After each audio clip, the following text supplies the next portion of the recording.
Hayot yutqazgan joyingdan boshlanar. Merak chag'ri Oqtosh. Do'stim, aslo ortingga o'girilma. Oxiri nima bo'ladi deb ichingni kemirmasdan, o'zingni tinimsiz aybdor his qilmasdan, hech to'xtamay oldinga yur.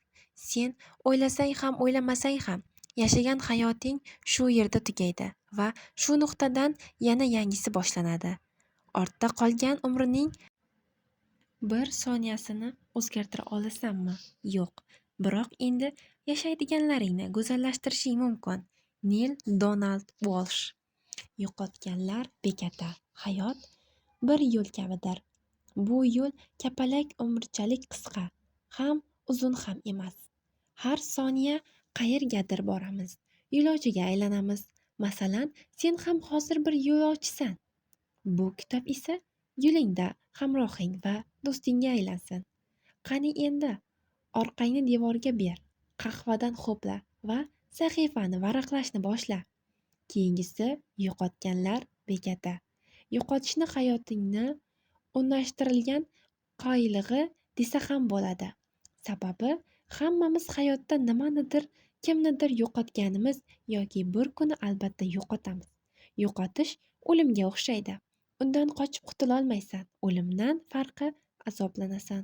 Biroq jon berolmaysan. O'ldirmagan azob esa insonni yana ham kuchliroq qiladi. Kel, yo'qotib ko'rgan va hali yo'qotishga ulgurmaganlaringni ikki guruhga ajratamiz. Birinchisi, yo'qotganlaringdan boshlaymiz. Qo'rqdingmi? Qo'rqma. Aslo qo'rqma. Oldin nimadir yo'qotgan bo'lsang, bu sen uchun hammasi tugaganini anglatmaydi va bu sening hayotingdagi so'nggi bekatning ham emas. Yo'lning davomi bor. Bunda joning azoblanishi, o'zing parcha-parcha bo'lib ketishing, charchashing ham mumkin. Biroq ishonaver, har bir chekkan azobning natijasiga arziydi. Chunki bu bekat senga noyob tajriba beradi. Ba'zan yo'qotmoq ham go'zal, chunki yo'qotishlar ortidan ajoyib zafarlar keladi. Bugun nimanidir yo'qotishing, yiqilishing mumkin. Ba'zan ehtiyoj sezgan yaqinlaring yoningda bo'lmay, muammolar ichida yolg'iz qolib ketishing ham ehtimol. Bularni aslo dard sanama. Yo'qotishlarning azobi og'ir, jafosi achchiq, ammo shunchasiga qaramasdan qaytadan oyoqqa tik tura olish hissasi go'zal. Buni so'z bilan ifodalab, his qildira olmasam kerak. Bularni tushuntira olmaydi, his qilinadi. Ba'zan biron narsaga erishish uchun nimadandir voz kechish lozim. Tajriba deganlari osonlikcha qo'lga kiritilmaydi. Pishish uchun biroz yonmoq kerak. Vaqti kelganda shu olovda yonishga ham rozi bo'lishing kerak. Shularga tayyor bo'lsang, bu o'tdan eson-omon va kuchli bo'lib chiqasan. Ikkinchisi, hali yo'qotishlar bilan to'qnashmaganlar guruhi. Sizlar omadsiz. Eng kamida hozircha omadlisiz. Chunki bir kun yo'qotib qo'yishingiz mumkin bo'lgan narsalar hozir egasiz. Balki shu gaplarimni o'qiyotib mendan jahlingiz chiqar. Biroq do'st achitib gapiradi. Bilaman, bu gap og'ir, ammo kun kelib sen ham yo'qotganlar bekatidan o'tasan.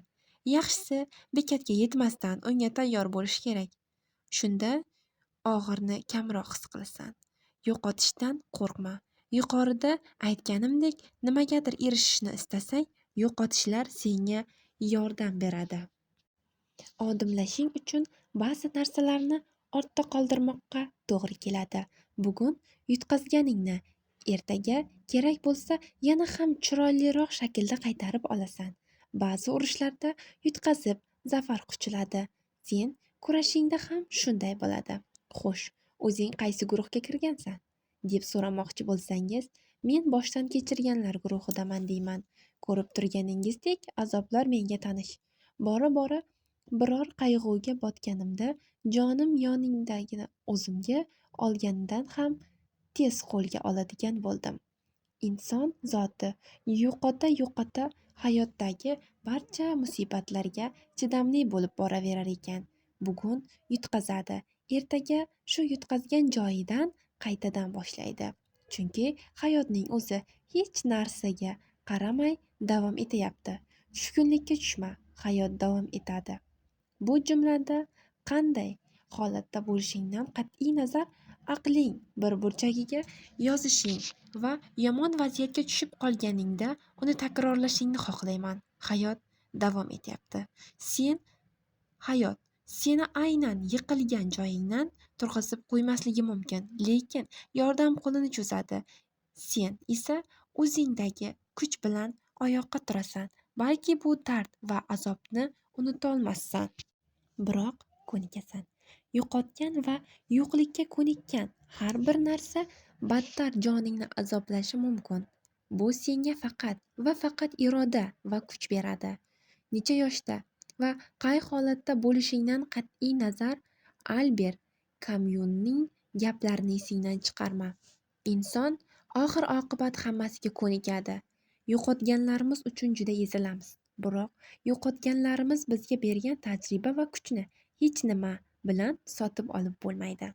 Ba'zan ayrim narsalarga, insonlarga shunday bog'lanib qolamizki, ular yo'qotib qolganda bu yo'qotishni qabul qilishni xohlamaymiz. Chunki ular qattiq bog'lanib qolganmiz. Borligiga ko'nikkan har bir narsaning yo'qligiga qabul qila olmaymiz.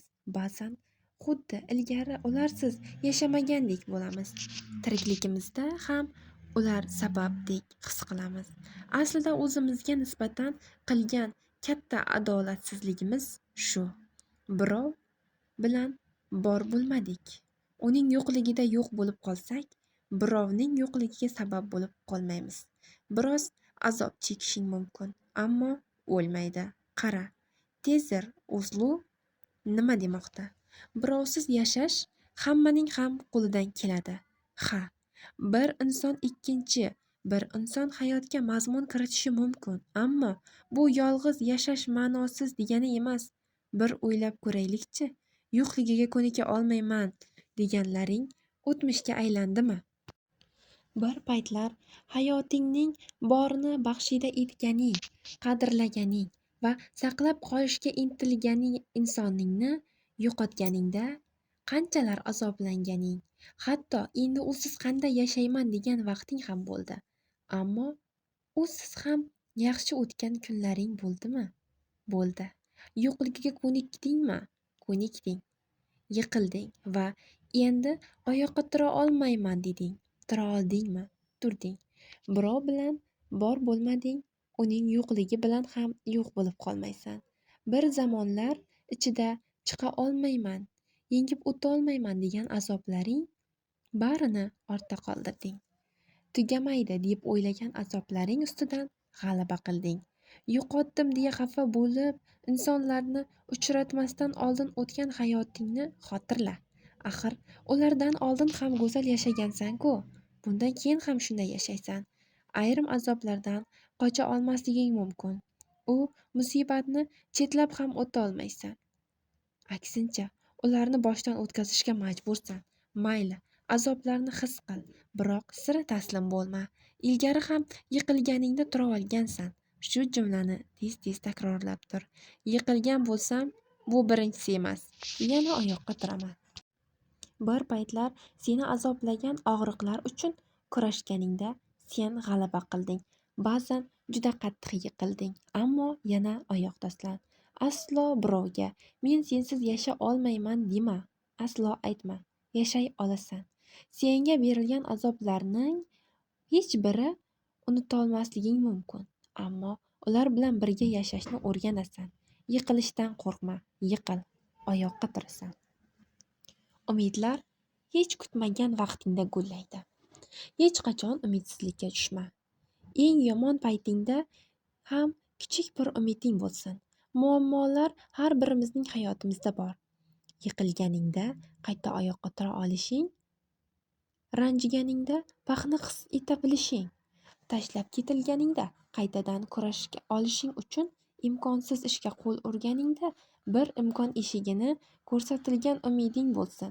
Bu umidni shunday asraki, undan hech kim xabar topa olmasin. Hamma narsani yo'qotsang-da, bu umidni asrab yur.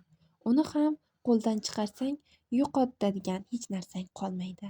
Tirik bo'la turib, nafas olayotib, umidini yo'qotgan, hayotdan uzoqlashgan insonlarni ko'rsam ranjiyman. Shu sababdan ham qayerda umidsizlikka tushgan biron jonni uchratsam, unga yordam qilishga urinaman. Suvsizlikdan tinkasi qurib, so'lib borayotgan gulga suv berib hayotga qaytargandek, yon atrofdagilardagi umidsiz insonlarning hayotiga muhabbat ortishiga ko'maklash. Umid ber. Ko'ra bila turib, umidsizlik kasalligi seni yuqishdan aslo va aslo izn berma. Yashab turib, hayotda bo'la turib, undan alamzada bo'lish nimasi? Umidsizlikka tushlik nimasi? Shuni ikkala qulog'ingga ham qo'rg'oshindik quyib ol. Hamma narsaga ruxsat berish mumkin, lekin umidsizlikka emas. Tayfun Topalo'g'li shunday deydi. Aslida hech bir mo'jizaga ehtiyojing yo'q. Asl ehtiyoj mo'jizani o'zingda ekanligini tushunish. Uni uzoqdan izlama. Bir kuni o'rmonda qurbaqalar to'dasi ketayotgan ekan. Shunda ikkita qurbaqa chuqurga tushib ketibdi. Buni ko'rgan boshqa qurbaqalar chuqur atrofida to'planib, nima qilishni bilishmasmish. Qurbaqalar tushgan joy bir qaraganda unchalik chuqurga o'xshamas edi. Ammo tepadan qaragan qurbaqaga u yerdan chiqish imkonsizdek tuyulardi. Shunda uning chuqurdagi do'stlari bekorga ovora bo'lmasligini aytishibdi. Haligi ikki qurbaqa esa ularning gapiga e'tibor qilmay chiqish uchun kurashda davom etishaveribdi. Tepadagilar esa hali ham bekorga urinishayotganini, bu yerda faqatgina o'lib qutulishi mumkinligini aytishaveribdi. Nihoyat qurbaqaning biri to'xtab, taqdirga tan beribdi. Nargisi esa harakatda davom etibdi. Maqsaddan voz kechmay, harakatdan to'xtamay, atrofdagilarning gapiga quloq solmay, oxiri urinishda bir sakrab yuqoriga otilib chiqibdi. Qurbaqa boshqalarning gapini eshitmadi, chunki uning qulog'i kar edi. Endi biz ham hayotda ko'p chuqurlarga tushamiz, qiyin sinovlardan o'tamiz. Odamlar esa bizga voz kechishni, behuda harakat qilmasligimizni aytishadi va ichimizdagi umid chirog'ini so'ndirishga urinishadilar.